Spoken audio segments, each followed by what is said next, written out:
라디오 독서실 한국인이 사랑하는 우리 문학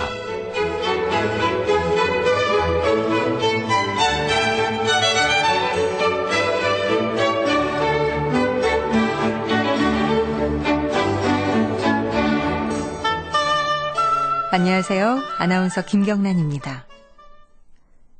기도, 라빈드라나드 타고르. 위험으로부터 벗어나게 해달라고 기도하지 말게 하시고 위험에 처하여서도 겁을 내지 말게 해달라고 기도하게 하소서. 고통을 멎게 해달라고 기도하지 말게 하시고 고통을 극복할 용기를 달라고 기도하게 하소서. 인생의 싸움터에서 동조자를 찾게 해달라고 기도하지 말게 하시고 인생과 싸워 이길 스스로의 힘을 달라고 기도하게 하소서.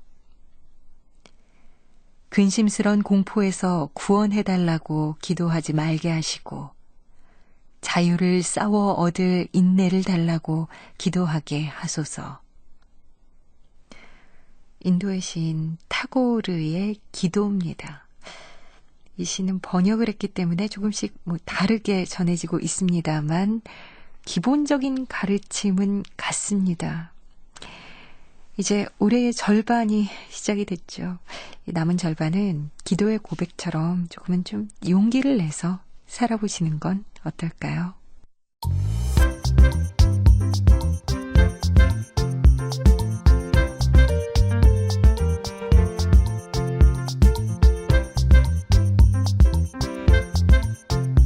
소리로 만나는 책 라디오 독서실. 한국인이 사랑하는 우리 문학을 김경란 아나운서와 함께 만나봅니다.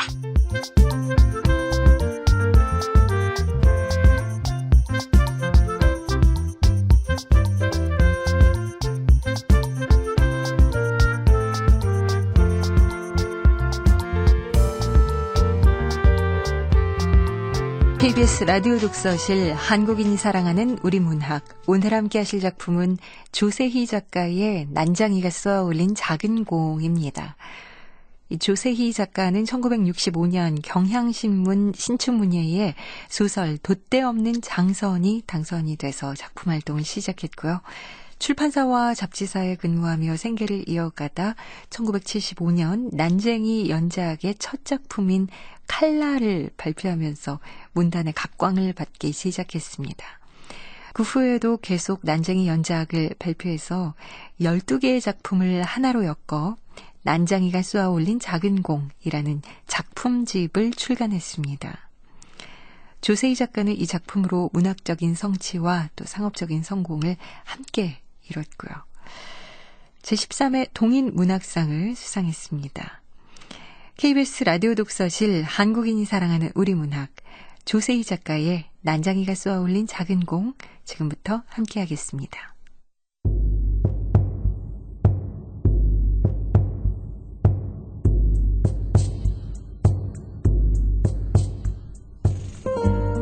난장이가 쏘아올린 작은 공 조세희.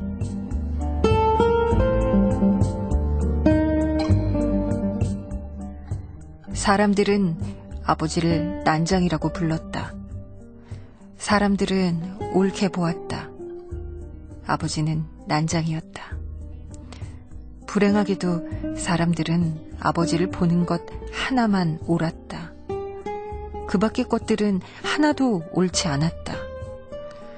나는 아버지, 어머니, 영호, 영희, 그리고 나를 포함한 5 식구의 모든 것을 걸고 그들이 옳지 않다는 것을 언제나 말할 수 있다. 나의 모든 것이라는 표현에는 5 식구의 목숨이 포함되어 있다. 천국에 사는 사람들은 지옥을 생각할 필요가 없다. 그러나 우리 5 식구는 지옥에 살면서 천국을 생각했다. 단 하루라도 천국을 생각해보지 않은 날이 없다. 하루하루의 생활이 지겨웠기 때문이다. 우리의 생활은 전쟁과 같았다.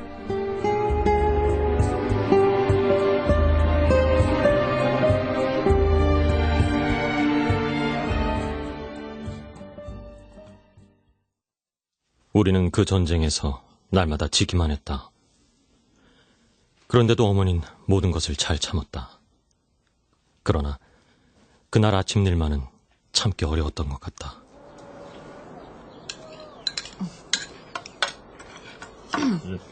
어머니도 우리 아침 먹을 때 같이 먹지. 너희들 밥 챙겨줘야지. 난 괜찮다. 어머니 통장이 이걸 가져왔어요. 아, 그게 뭐냐? 철거 계고장이에요.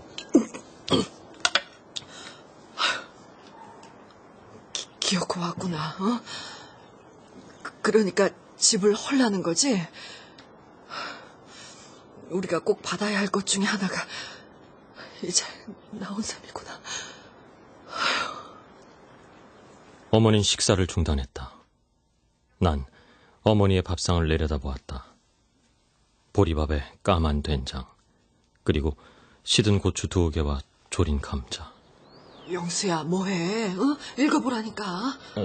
예.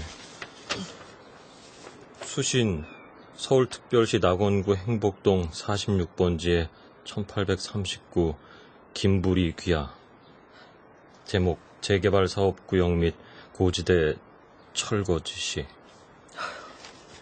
귀하 소유 아래 표시 건물은 주택 개량 촉진에 관한 임시조치법에 따라 행복 3구역 재개발지구로 지정되어 서울특별시 주택개량 재발사업 시행조례 제15조, 건축법 제5조 및 동법 제42조의 규정에 의하여 1975년 9월 30일까지 자진 철거할 것을 명합니다.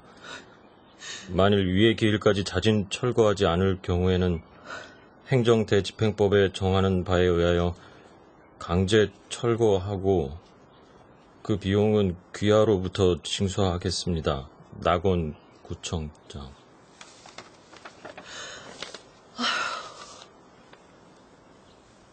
어머닌 조각마루 끝에 앉아 말이 없었다. 벽돌 공장의 높은 굴뚝 그림자가 시멘트담에서 꺾어지며 좁은 마당을 덮었다. 어머닌 식사를 끝내지 않은 밥상을 들고 부엌으로 들어갔다.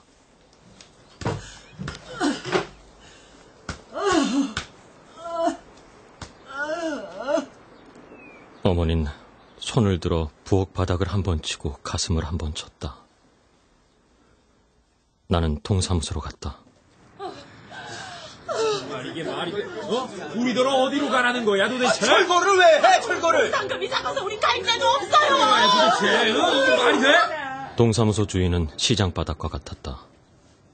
주민들과 아파트 거강꾼들이 한데 뒤엉켜 이리 몰리고 저리 몰리고 했다.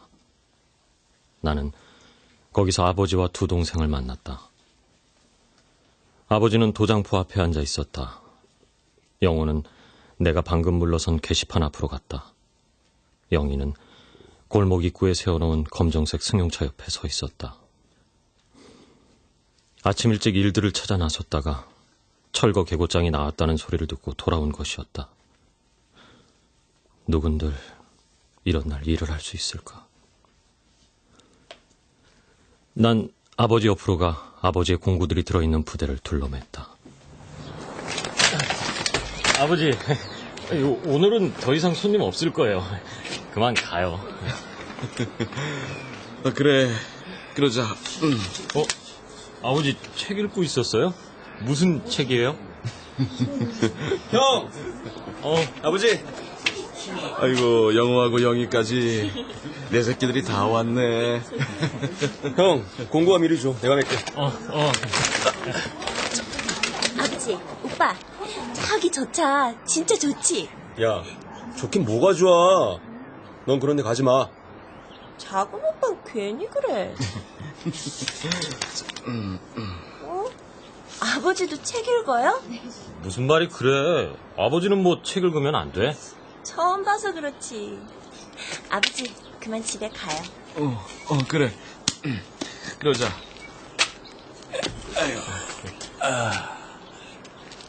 집에 가자. 예. 저거 뭐야, 저거? 난쟁이다. 난정이가 가네 저거. 난장이가 간다고 처음 보는 사람들이 말했다.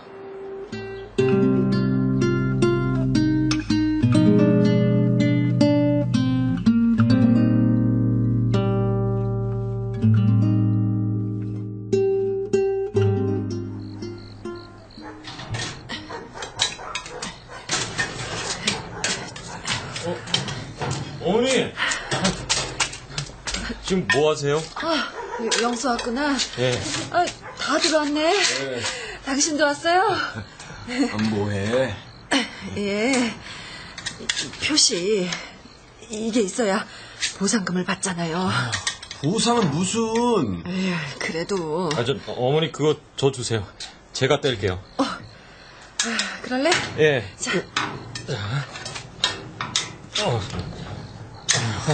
형, 그만해. 영호는 어머니와 내가 하는 일이 못마땅한 모양이었다. 그러나 마음에 드는 일이 우리에게 일어나 주기를 바랄 수는 없는 일이었다.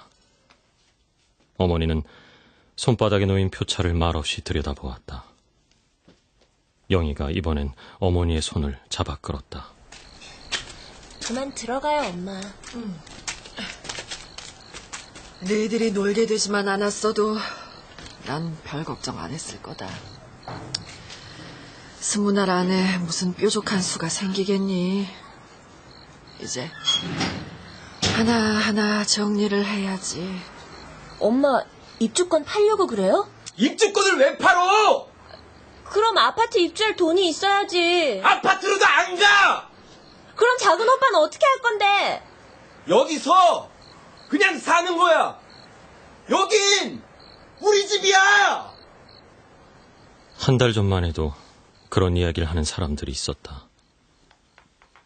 아버지가 말했다. 어머니가 내준 철거 개고장을 막 읽고 난 참이었다. 시에서 아파트를 지어놨다니까 얘긴 그걸로 끝난 거다. 아버지, 그건 우리를 위해서 지은 게 아니에요. 아파트 들어가려면요, 돈도 많이 있어야 되잖아요. 맞아. 우린 돈 없으니까 못 떠나. 갈 곳이 없어요. 그렇지, 큰오빠. 아무튼 어떤 놈이든 우리 집 헐러오는 놈은 그냥 가만두지 않을 거야. 영호, 너 그만해. 씻으려고요?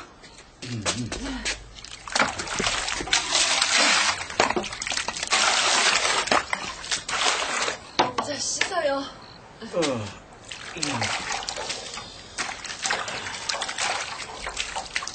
그들 옆엔 법이 있다. 아버지 말대로 모든 이야기는 끝나버린 것이나 마찬가지였다.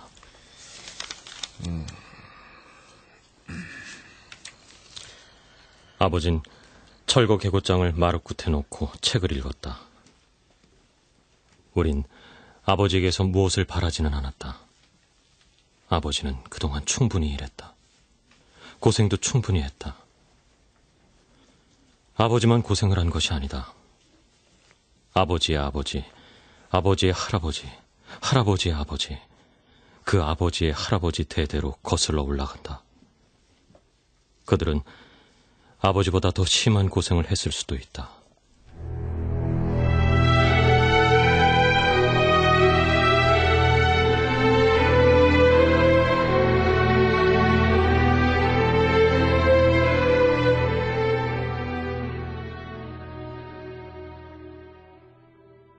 아버지는 계속 책을 읽었다.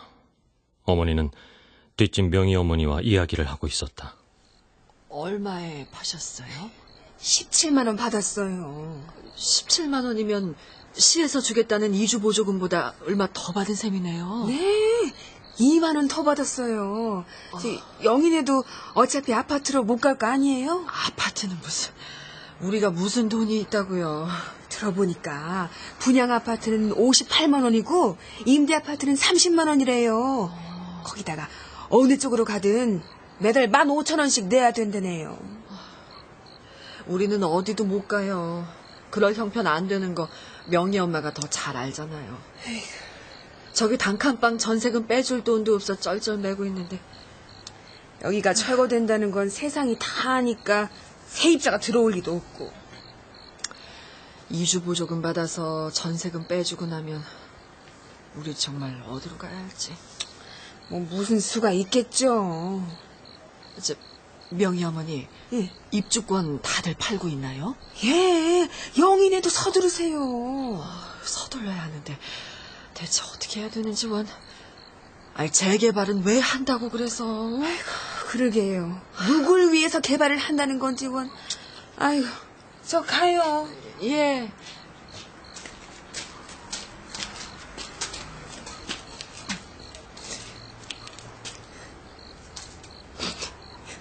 엄마, 명희 언니네는 입주권 팔았대? 그랬다는구나. 아유, 영희 넌 또 우니? 응? 그만 그쳐.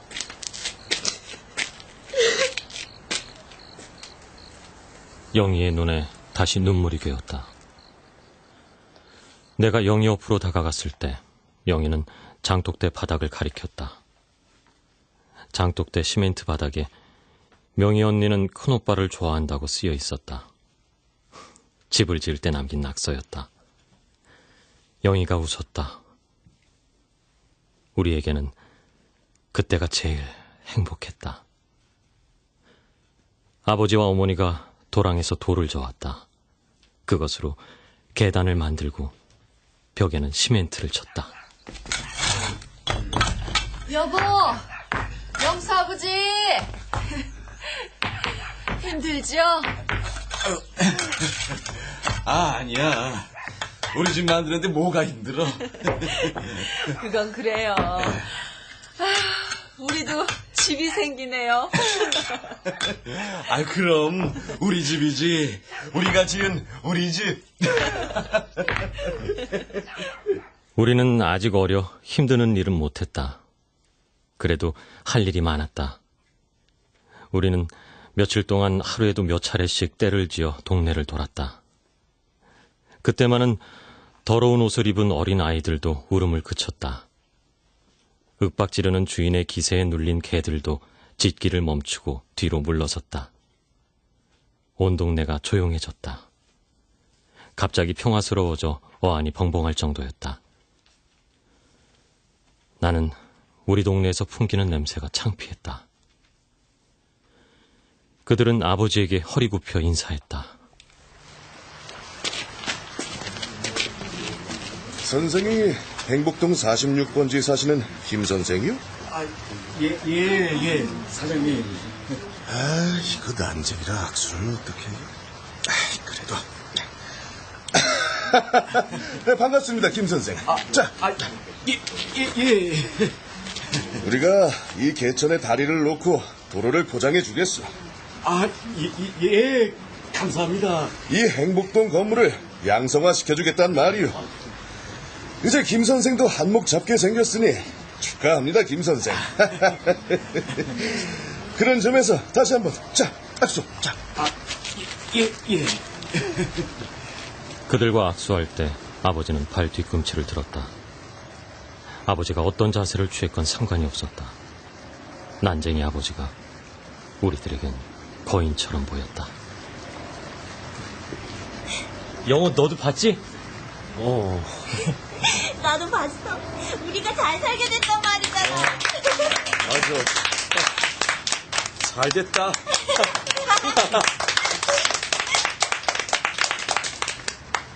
우리는 어른들을 따라 크게 손뼉을 쳤다. 다음 사람은 먼저 사람이 다리를 놓고 도로를 포장하겠다고 하니 구청장으로 보내고 자기는 이러이러한 나란 일을 하겠으니 그 일을 하게 해달라고 말했다. 어른들은 또 손뼉을 쳤다. 우리도 따라 쳤다. 그런데도 달라진 것은 없었다. 서로 무엇을 이룬다 해도 그것은 우리와는 상관이 없는 것이었을 것이다. 우리가 필요로 하는 것은 우리의 고통을 알아주고 그 고통을 함께 져줄 사람이었다.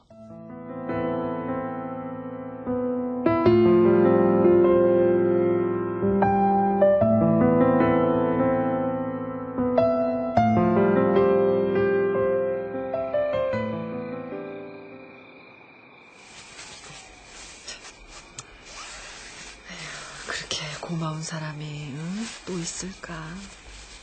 누구 말씀하시는 거예요? 명희 엄마 말이다. 얼마나 고마우냐.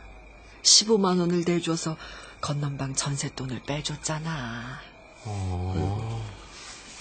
고마운 사람이네. 그 돈을 빌려주다니. 딸하고 바꾼 돈이잖아. 예. 명희 엄마가 돈 빌려주면서 그럽디다. 명희 생각하면 가슴이 미어진다고요. 에휴, 어쩌다가. 명이 생각하면 가슴 미어지는 건 나도 마찬가지예요. 이 집을 짓고 장독대를 만들 무렵이었다. 영희가 소리쳐 불렀었다. 영희구나. 언니, 우리 집에 놀러와. 새 집이라 좋지? 좋아. 그러니까 놀러오라고. 난 네가 장독대에 써놓은 거. 뭐? 명희 언니는 큰오빠를 좋아한다, 그거? 그거 지우지 않으면 너희 집에 놀러가지 않을 거야. 참, 언니는 그거 지울 수가 없어. 왜? 때문이 굳어져서 못 지워. 그럼 난 안 가. 언니. 영희는 몹시 실망하는 눈치였다. 그러나 나는 명희를 만났다. 방죽 오른쪽은 숲이었다. 거기 앉아있으면 숲 사이로 인색 공장의 불빛이 보였다. 그곳 공원들은 밤중에도 일을 했다. 영수, 네가 약속하면 허락할 거야. 약속? 무슨 약속? 넌 저 공장에 나가면 안 돼? 야, 미쳤어? 난 저 따위 공장에 안 나가. 정말이다. 약속했어. 그래, 약속해. 약속했으니까. 그럼 만져봐.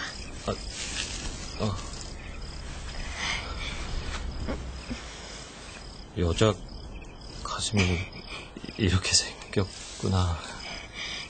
네가 처음이야. 내 가슴 만져본 사람 너밖에 없어. 나는 왼팔로 명희의 어깨를 안고 오른손으로 그의 가슴을 만졌다. 동구스름한 가슴이 따뜻했다.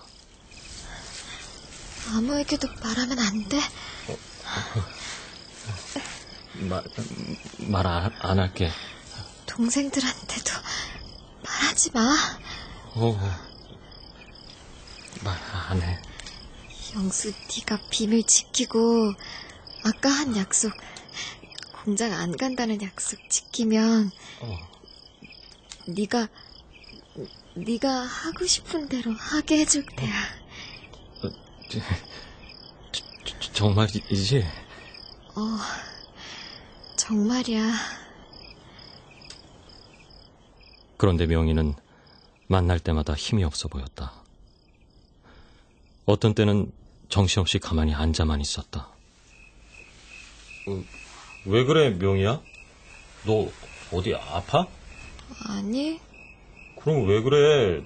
아픈 사람처럼. 우리 집 밥은 먹기가 싫어. 왜? 질렸어. 밥 먹기 싫으면 그럼 죽어. 죽고 싶어. 야, 나 좀 봐봐. 명희야, 난 저 따위 공장에는 안 나갈 거야. 공부해서 큰 회사에 들어갈 거야. 약속해. 배고파. 그래? 뭐 먹고 싶어? 영수, 네 손 좀 줘봐. 사이다, 포도, 라면, 빵, 사과, 계란, 고기, 쌀밥, 김. 또? 손가락 하나가 남았잖아. 또 먹고 싶은 거 말해. 명희는 나의 손가락 하나를 마저 짚지 못했다. 그때의 명희에게는 그 이상의 것은 필요하지 않았을 것이다. 그 명희가 자라면서 다방 종업원이 되고 고속버스 안내양이 되고 골프장 캐디가 되었다. 그 애가 어느 날 헬쑥해진 얼굴로 집에 돌아왔다. 그 애로서는 마지막 인사였다. 어머닌 명희가 집에 올 때마다 배가 불러 있었다고 나중에 말했다. 명희는 음독자살 예방센터에서 숨을 거두었다. 그 애가 남긴 예금 통장에 19만 원이 들어있었다.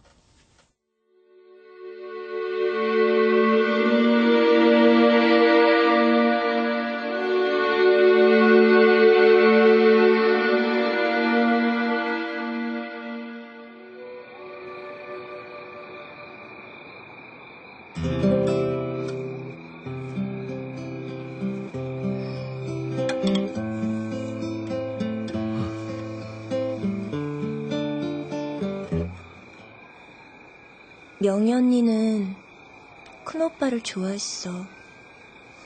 큰오빠도 알았지? 그만둬.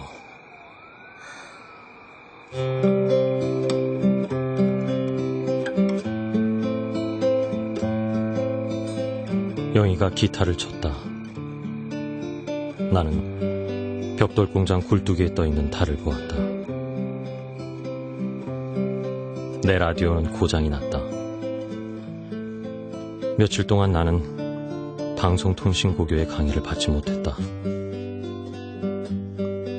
나는 명희와의 약속을 지킬 수 없었다.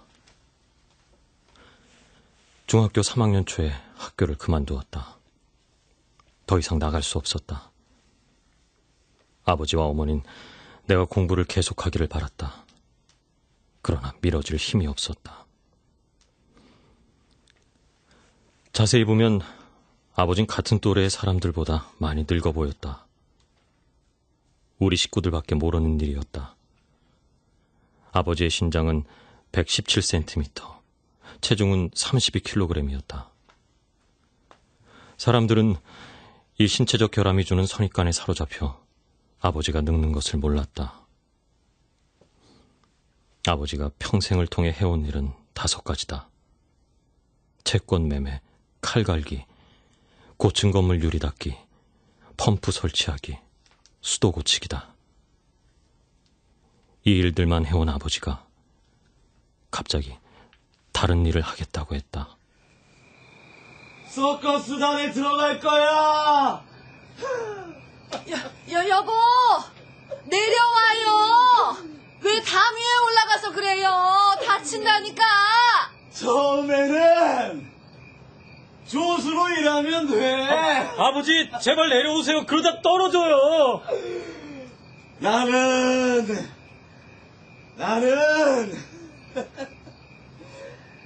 이제 채권 파는 것도 못하고 칼 가는 것도 못하고 고층 건물에 올라가서 유리 닦는 것도 못해. 얘들아,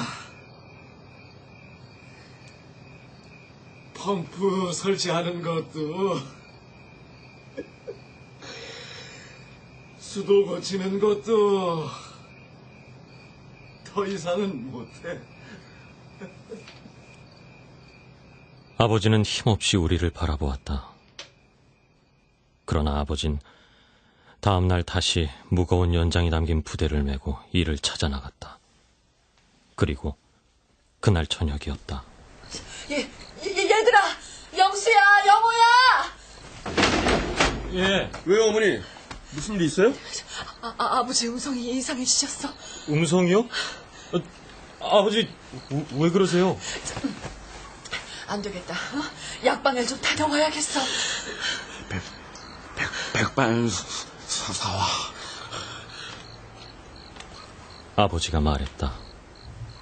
아버지의 목소리 같지 않았다. 아주 짧은 혀가 안으로 말려드는 소리를 냈다. 어머니가 히비탄 트로키라는 약을 사왔다. 백반은 안 나오고 이게 더 좋은 약이래요. 이거 빨아 잡수세요.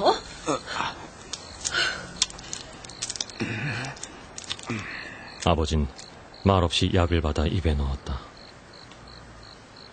아버지는 그 일 이후 말을 잘 안 했다. 혀가 안으로 말린다고만 했다. 잠을 잘 때는 혀를 이로 물었다. 네 아버지는 너무 지치셨다. 예. 알겠니? 이제 아버지 믿지 마라. 너희들이 아버지 대신 일을 해야 돼.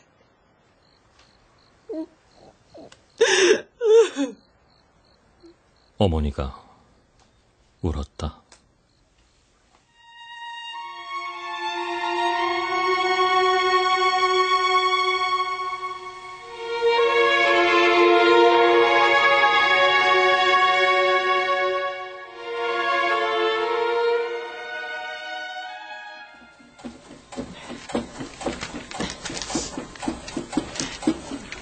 어머닌 인쇄소 재본 공장에 나가 접지 일을 했다.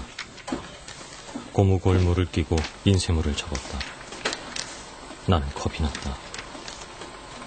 난 인쇄소 공무부 조역으로 출발했다. 땀을 흘리지 않고는 아무것도 얻을 수 없다는 것을 뒤늦게 알았다. 영우와 영희도 몇 달 간격을 두고 학교를 그만두었다. 마음이 차라리 편해졌다.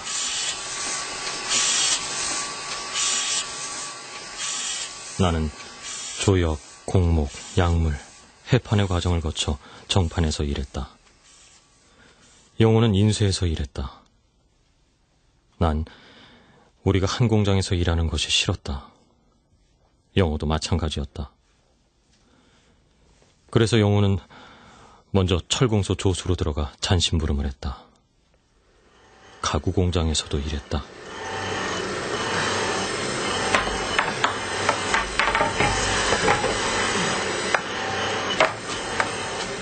그 공장에서 일하는 영호를 보았다.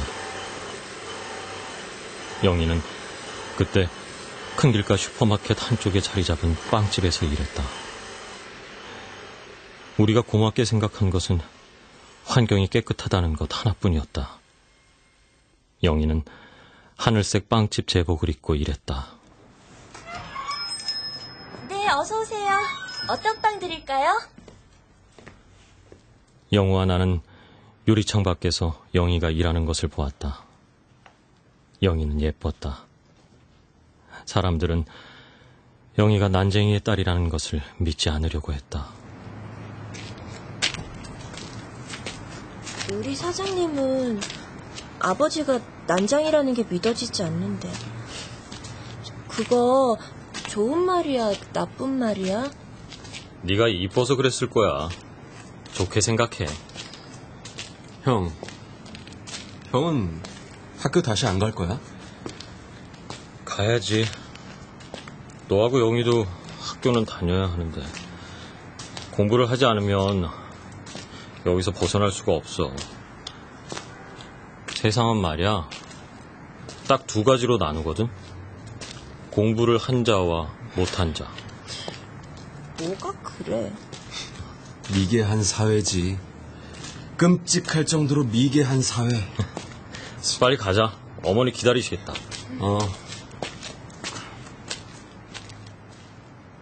미개한 사회.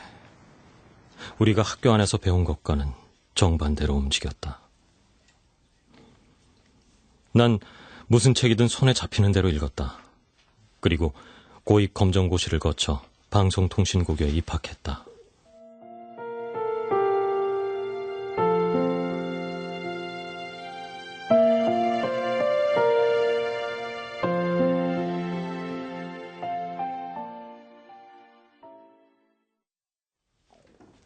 그해 늦가을 밤, 아버지는 나를 작은 나무배에 태우고 방죽 안으로 들어갔다. 아버지는 말없이 노만 저었다.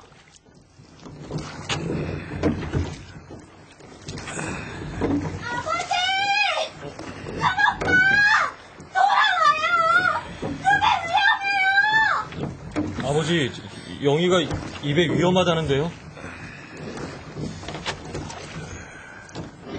그러나 아버지는 방죽 한가운데로 노를 저어갔다. 손을 흔드는 영희의 모습이 희미하게 떠올랐다. 나는 방죽의 물이 별빛을 받아 반짝이는 것을 보았다. 배 안으로 물이 스며들고 있었다. 영희는 아버지를 걱정했다. 나는 수영을 할 줄 알았다. 아버진 방죽 한가운데서 노를 세웠다. 스며든 물이 우리의 발목을 넘어찼다. 난 신발을 벗어서 물을 퍼냈다.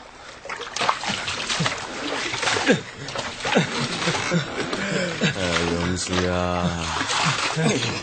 아버지, 그 신발 이리 주세요. 물 퍼내야 돼요. 안 그러면 가라앉는다고요. 영수야. 네.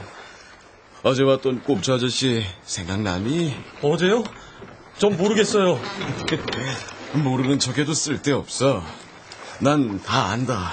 뭘 아신단 말씀이세요? 곱주 아저씨 왔던 건 어제가 아니라 이미 3년 반 전의 일이라고요. 그 아저씨와 전에도 일을 했었어. 아주 큰 바퀴를 탔었다. 아버지, 지금 무슨 말씀을 하시는 거예요? 그런 일이 언제 있었다고 그러세요? 너는 장남이다. 장남인 네가 믿질 않으니까 두 동생도 믿질 않아. 어머니도 모르시는 일이잖아요. 얘야, 너만은 알고 있어야 한다. 너희 어머니 병든 거야. 에? 어제 왔던 꼽주 아저씨가 또 올 거다. 날 막지 마. 다른 일은 이제 힘이 들어 못하겠다. 너는 내가 언제까지나 수도 파이프를 갈아입고 펌프 머리를 들어 달 수 있을 거라고 믿니? 아버지.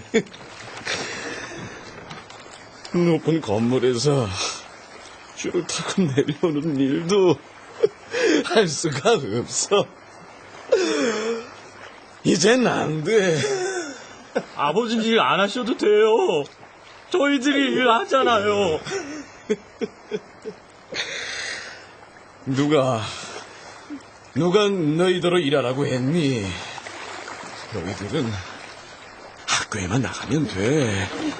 그게 너희들이 할 일이야. 알았어요, 아버지. 알았으니까 이제 그 신발 주세요. 네? 어제 꼽주 아저씨는 날 도와줄 생각으로 왔었어. 내일 또 올 거다. 아버지, 그 아저씨가 왔던 게 언제라고요? 어제잖아. 아버지, 그 노 주세요.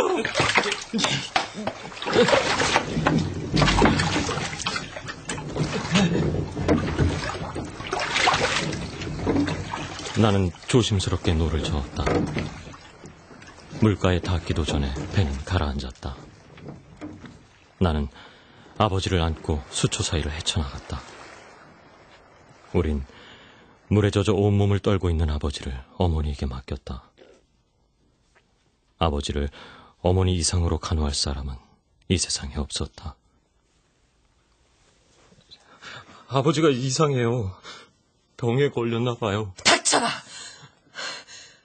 언제나 알아듣겠니? 아버지는 지치셔서 그런 거야. 어?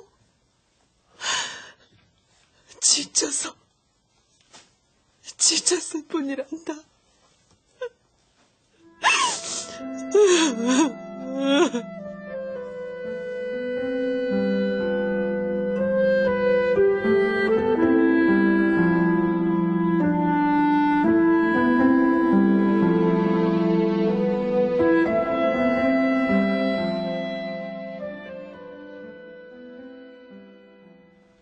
그해 겨울을 아버지는 방 안에서 났다.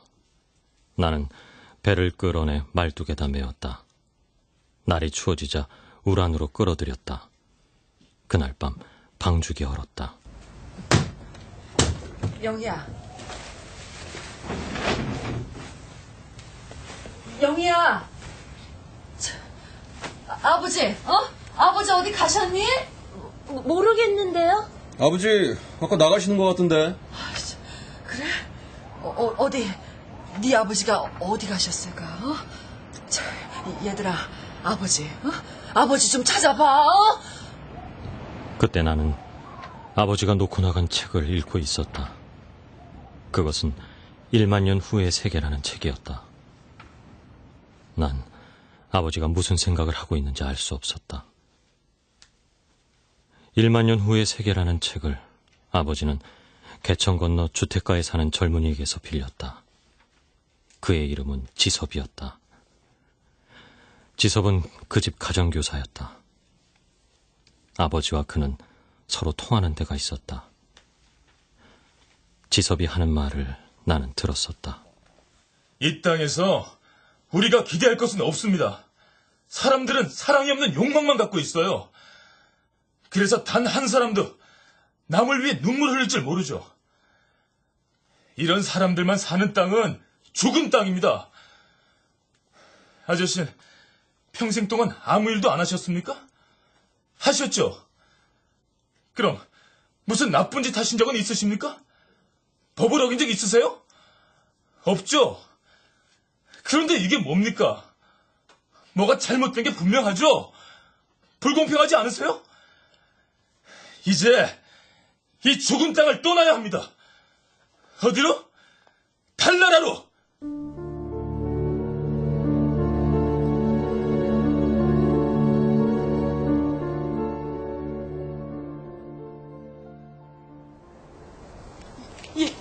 얘들아. 예?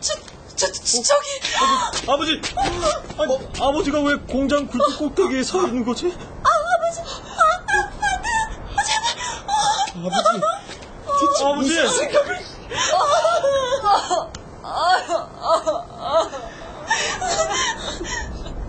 벽돌 공장의 높은 굴뚝이 눈앞으로 다가왔다. 그 맨 꼭대기에 아버지가 서 있었다. 바로 한 걸음 정도 앞에 달이 걸려 있었다. 아버진 피뢰침을 잡고 발을 앞으로 내밀었다. 그 자세로 아버지는 종이 비행기를 날렸다.